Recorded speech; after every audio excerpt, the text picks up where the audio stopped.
Okay, so right here we have Windows 7, or in Windows 10, 64-bit. You can see that from this screenshot.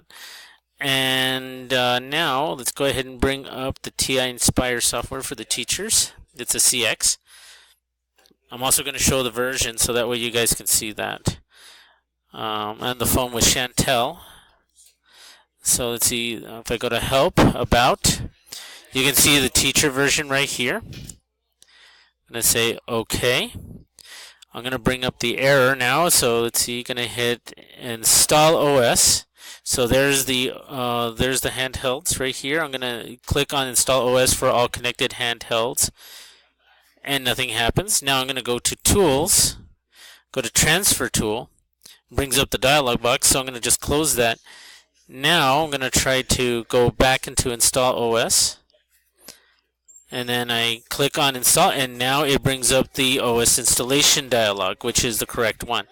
So I don't know why that happens, where you can select, and now I can install all the softwares. Okay, so there is a problem here. So